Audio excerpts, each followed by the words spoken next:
Warning. This story depicts scenes and scenarios that may be disturbing to some viewers. Viewer discretion is advised. The average American eats 50 pounds of pork products a year. Despite the large amount of pigs Americans eat, a lot of people don't consider how similar humans are to swine. Think about it. The skin, the hair, the intelligence, the taste. Pigs scream in terror when watching others get slaughtered. Sound familiar? It should. Some people even feed their pigs pork products. Now, what kind of a fucked up person would do that? Last summer, after our college graduation, me and my 4 closest friends took a cross-country road trip. The one thing we all had in common was our undying passion for music. So, when one of our favorite bands announced they were doing an East Coast reunion tour, we knew we had to leap at the chance. We were now free adults, no longer burdened by the stress of school. We still had a lifetime of student debt to pay off, but at least we didn't have to sit through one more mind-numbing lecture. Scott, his girlfriend Susie, Noah, and Jen pulled up in front of my apartment on a warm summer morning. I threw my duffel bag over my shoulder, locked the door, and made my way to Scott's blue Subaru Outback, throwing my bag in the back and scooting in next to Jen. Scott turned around and cranked a big smile. "What's up, dude? You ready?" "Hell fucking yeah, I am," I replied enthusiastically. "That's what I like to hear. Now let's get this show on the road." Scott turned the stereo's volume knob as far as it would go, expelling a riptide of distorted guitar and shouted vocals from the car's speaker system as we all let out a cheer of excitement. We'd been planning this trip for the past 6 months, and after all the stress of finishing college, a car full of booze, weed, and punk rock was exactly what we needed. We were all very different people. Your typical group of misfits, I suppose. Scott was the athlete, but had the heart of an angel. He and Susie had been together since high school and had just gotten engaged. Susie made this very obvious by flashing the stone on her 4th digit for us in the back seat. The entire car ride. They definitely didn't look like your stereotypical punks, but I swear those two could tear through a mosh pit like no other. I knew this from first-hand experience when I left a show with a broken nose after Susie caught me square in the face on accident. She apologized profusely and was dead set on paying for the hospital bill, but I couldn't help but laugh at the fact that such a sweet person just caused me bodily harm. Noah was a sweet, geeky guy, but had a rough childhood, which inevitably led him to the world of punk rock. He'd been in and out of bands since middle school, and he was certainly the talented one out of us, and began playing guitar the same age his drunk father started beating him. I guess nothing drives passion like trauma. Thankfully, Noah had a great head on his shoulders, and practically got his entire college career paid for by scholarships. He left his house on his 18th birthday, and hasn't been back since. Jen and I go way back. I'm sure you're thinking that we had some sort of romantic relationship, but trust me, if Jen had her eye on anyone, it would have been Susie. Jen was lesbian, and in rural Oregon, it can be hard to make friends with a target like that on your back. I still remember the first time we met. It was my sophomore year of high school, and I was sitting in the back row of second period English. She walked into the room 5 seconds before the bell rang, sat next to me, turned her whole body in my direction, and looked me up and down. "Nice Black Flag shirt. Do you actually listen to them, or are you some kind of poser?" she said with a sly grin as she flipped her jet black hair out of her face. Before I could respond, she quickly added, "Would you fuck our teacher?" I looked over at our English teacher as she flipped through the attendance sheets. Her red hair was up in a bun, and she wore a tight white V-neck over her voluptuous body. I mean, she's attractive, but I feel that would be weird. So, probably not. Also, some kids call her Miss Mantis because all 3 of her husbands have died gruesomely, I replied. "Really?" she whispered exclamatory. "I would totally smash." Before I could say anything, she stuck out her hand with a big smile and said, "I'm Jen. I'm new to the school, and you're the first non-redneck I've seen here, so I think we should get to know each other." And just like that, I had made a best friend for life. We even got matching tattoos a few years back. They read, "Death from Above," displayed over the art of a skull, a reference to Starship Troopers, a favorite flick of ours.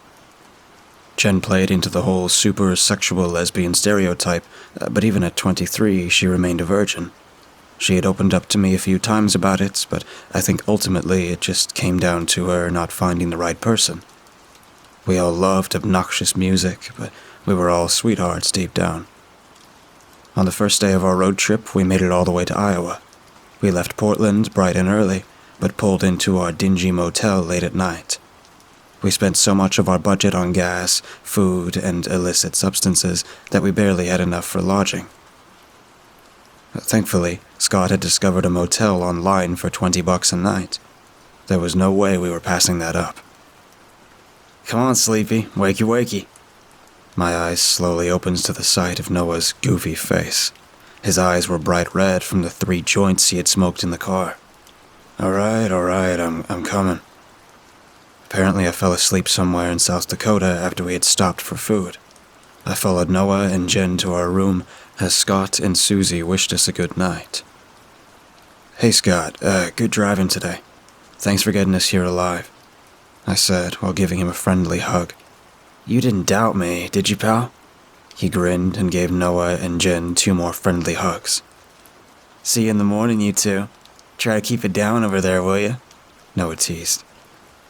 "Noah, stop it," Jen said as she elbowed his side.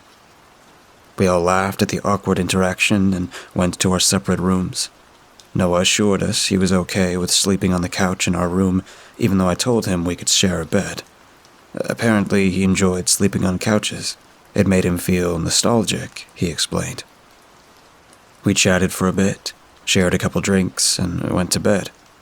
However, when the rhythmic thumping of Scott and Susie's passionate lovemaking began, we were quick to flick the lights back on and restart the conversation in an attempt to muffle the sound of the cheap bed frame slamming against the wall. We didn't officially go to bed until at least 3 in the morning, but when our heads hit the pillows that night, we crashed hard. Except for me. My extra sleep in the car ride made falling back asleep much more difficult than I would have expected.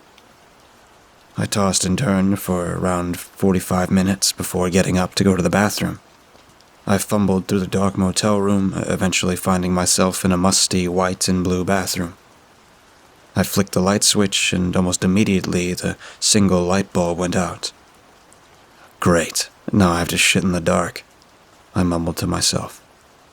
I sat down on the porcelain perch, happy I couldn't see the state of the toilet as I sat down. If it was as dirty as the rest of the room, I probably would have vomited up the cheap fast food we had eaten earlier. A moment of silence passed as I scrolled through my phone. But then, for a split second, I thought I heard someone unlock the front door. And when I realized I wasn't imagining it, the hairs on the back of my neck stood straight up. By the time I was able to get my pants back on and throw open the bathroom door, Jen's bed lay empty, as well as the olive green couch with floral patterns I had last seen Noah on. I threw on a hoodie and shoes mid-sprint out the front door.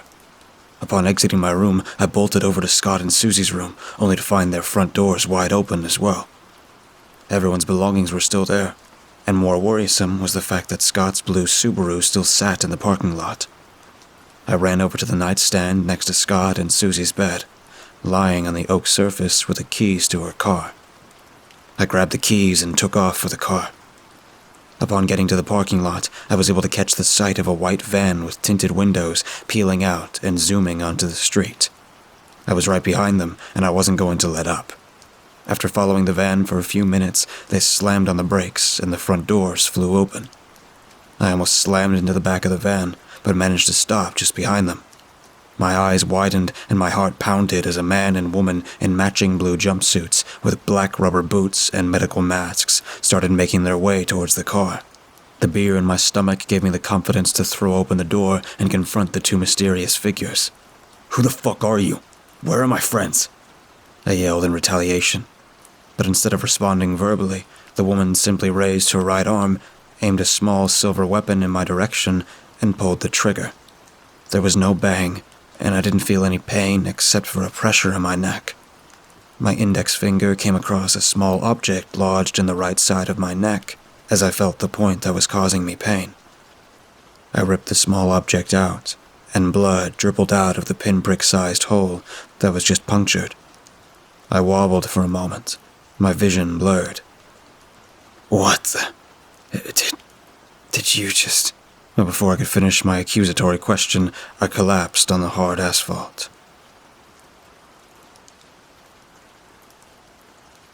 We ran the blood tests already.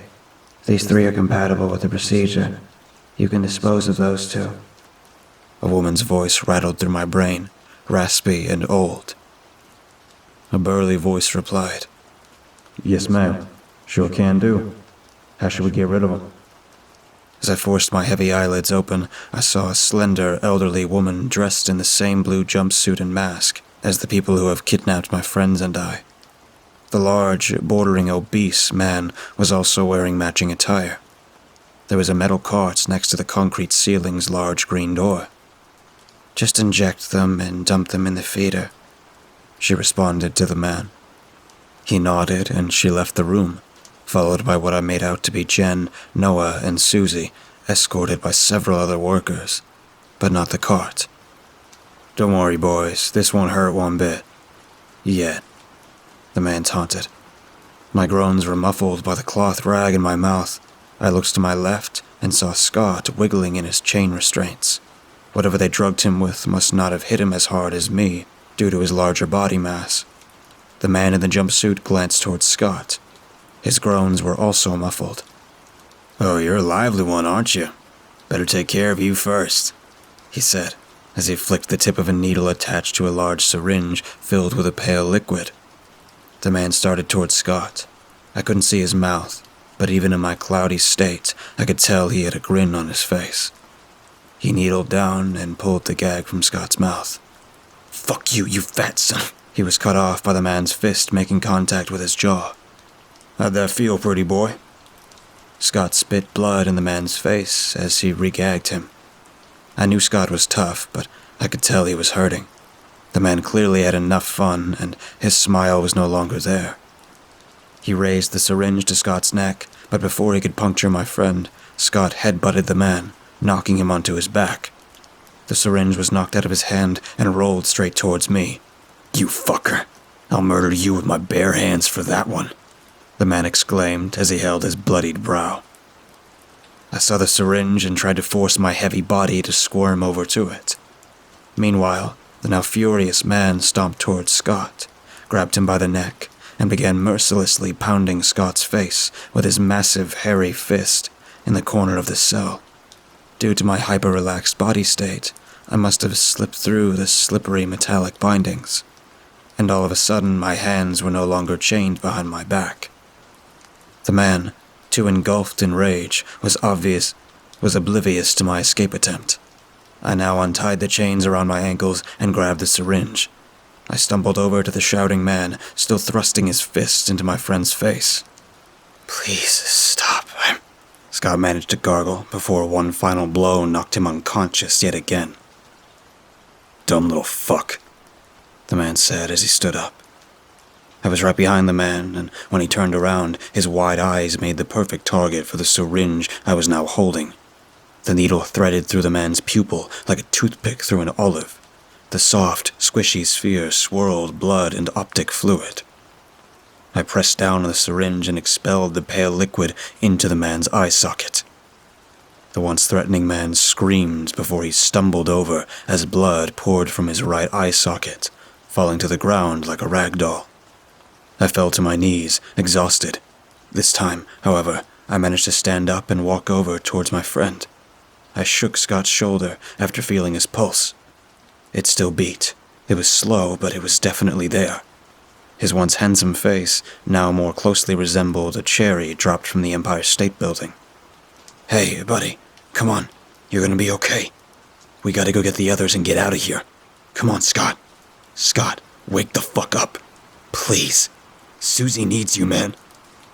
Tears began to form in my eyes. Just then, Scott's eyelids opened slightly, very swollen from the pulverization he had just received. "Hey, Pete. Nice work." Scott's eyes closed once more. I could no longer feel a pulse. When his head rolled back into my arms, I knew he was gone. I sat on the floor of the room in shock for about 5 minutes before attempting to pull myself together. I wept for the loss of my friend, but also out of fear that I would soon meet the same fate. My mind raced for any kind of solution, pondering the option of grabbing the second syringe I assumed was on the cart and injecting myself. Then my eyes came across the body of a large man, but more importantly, his outfit. As I removed his mask, my stomach dropped. His nose was horribly disfigured, but it wasn't unnatural.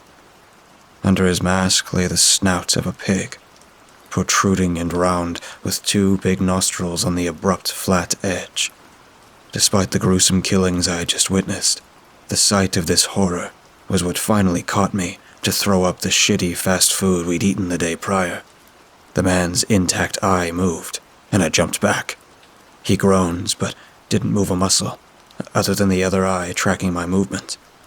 Drool dribbled out of the left corner of his mouth, and I realized that the injection merely paralyzed him, and did not end his miserable life. Upon realizing that they had planned on paralyzing me and Scott, I kicked the bastard in the ribs and spewed a vile string of words his direction. I removed the man's black boots, which fit me just fine, and then began unzipping the jumpsuit. I crossed my fingers that the big man wore underwear that day. I donned the jumpsuit myself, mask and all.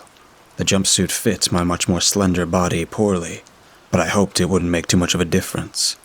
I made my way over to the cart, and sure enough, another syringe lay on a neatly folded green piece of fabric.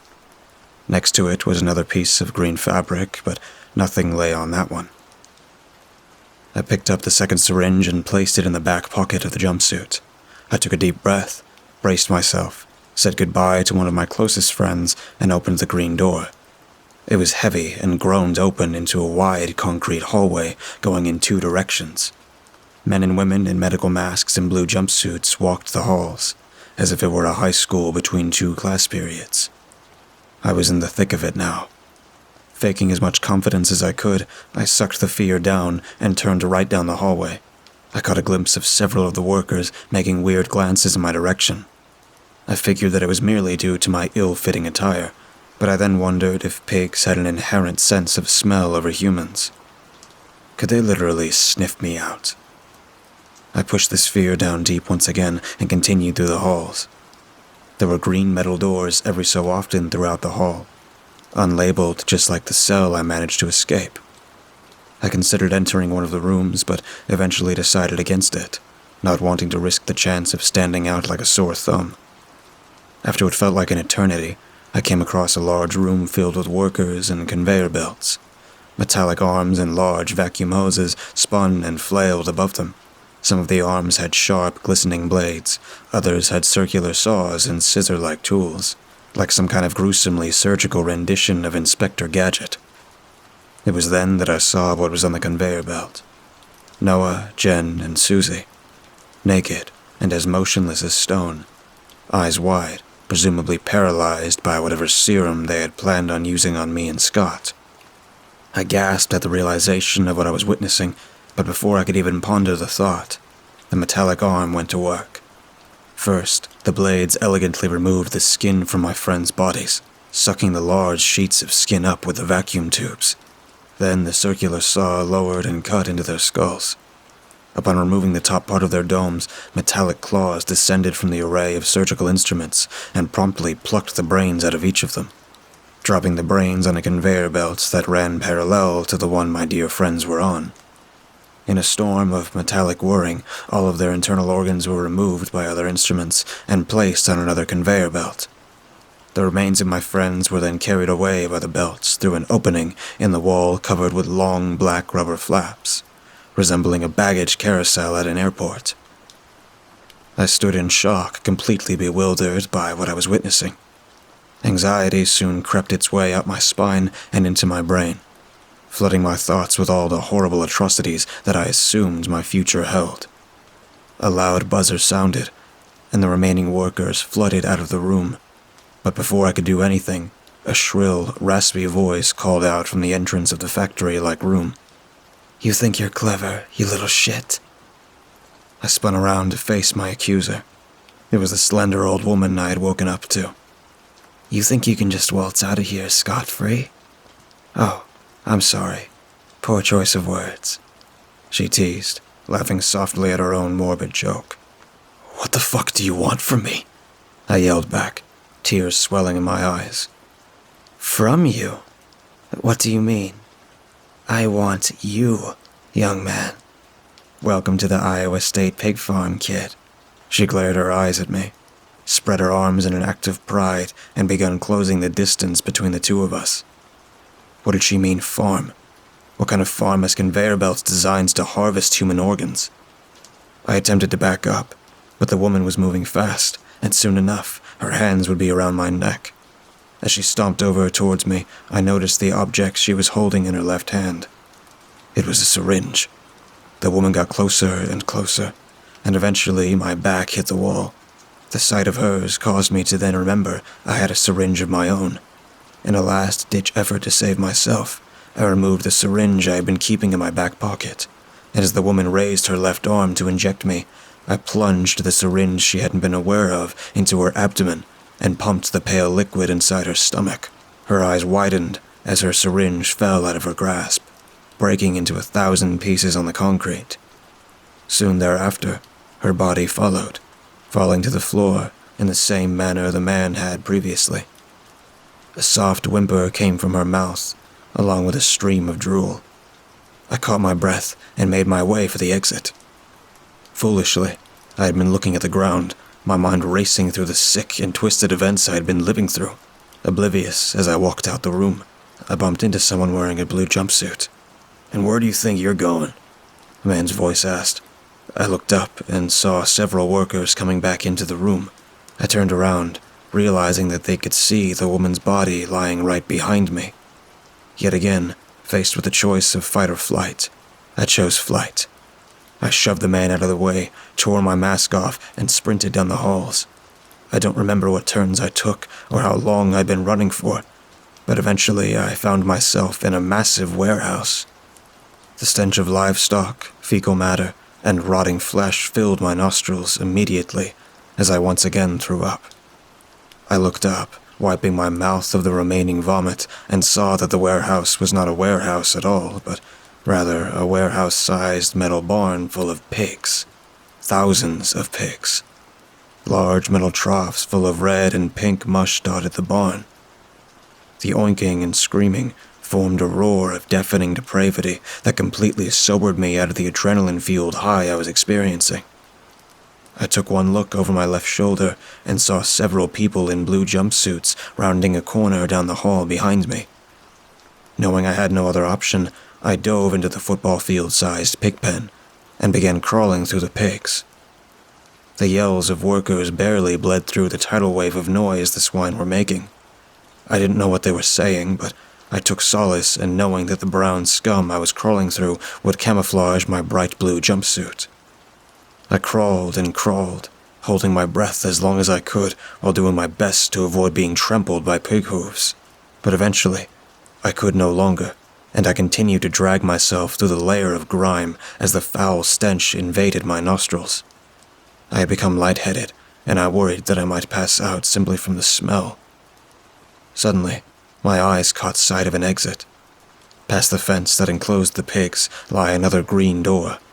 This one had a window on it, and I was almost certain I could see daylight.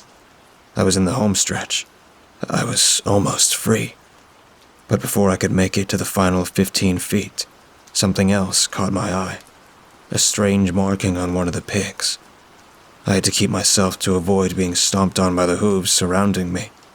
But I was pretty positive that the marking was an image of a skull, behind the phrase, "Death from above." I forced myself to suppress the tears, now swirling in my eyes, not just from the stench, but from the thought that my once best friend's skin had now been wrapped around the bulbous body of a pig. I did it. I made it through. I crawled underneath the fence, vomit trickling down the corner of my mouth. I picked myself up once I had made it to the other side and mustered up just enough strength to sprint to the door. I threw the door open and fell to my knees, sobbing. I made it. I was now under the soft blue skies of an early Iowa morning. Green fields with the occasional oak or maple trees surrounded the facility, along with a fence that made the whole place look more like an Arkham asylum than a pig farm. I managed to spot a hole in the fence around 100 feet away. Worrying that the workers might follow my footsteps, I stepped out of the now lumpy brown boots and jumpsuit and took off for the fence, attempting to clean my now grime-covered face with the sleeve of my clean undershirt. As I crouched down to sneak through the fence, I turned around and was relieved yet surprised not to see anyone in blue jumpsuits giving chase. I accepted this blessing with gratitude and didn't want to see if any were on their way. I eventually found a road where a state patrol officer caught sight of me, so I wasn't the least bit surprised when he pulled off the road to talk to me. I explained to him that I had been kidnapped and had managed to escape, not wanting to tell him the extent of the horrors I had experienced. It didn't explain why I smelt like a mixture between bile and manure, but he was sympathetic nonetheless. He took me to a hospital about an hour away, and I was more than happy to see that it was not the same town I had entered the previous night. A few days later, my parents showed up at my bedside and gave me a ride back to Portland. No amount of therapy could help me recover from the things I'd seen that day. And after several months of trying, I gave up. I gave up and began surrounding myself with obscene amounts of sex and drugs in an attempt to distract myself, so I could at least feel something. A few months ago, I found a certain club that specialized in throwing extravagance and anonymous orgies fueled by MDMA and cocaine. Last night, I was attending one of those weekly parties when a clumsy slip of the hand accidentally pulled the mask off of the girl I was with. Looking back at me was an attractive young woman with dark brown hair and blue eyes, but beneath those beautiful eyes was a protruding snout. "Oh shit," she exclaimed as she put her mask back on. I immediately stopped and stumbled backwards. You still think I'm pretty, right?" I suppose my running out of the building naked in the middle of the night provided the pig woman her answer. When I encountered what I now call the conveyor room, my friends were not the only bodies I had seen. There were several other bodies being splayed open, both female and male. Some were adults, some were children. So, please, the next time you decide to fry up some bacon or throw a pork chop on the barbecue, remember to be wary of where your food comes from. Not all farms follow ethical procedures.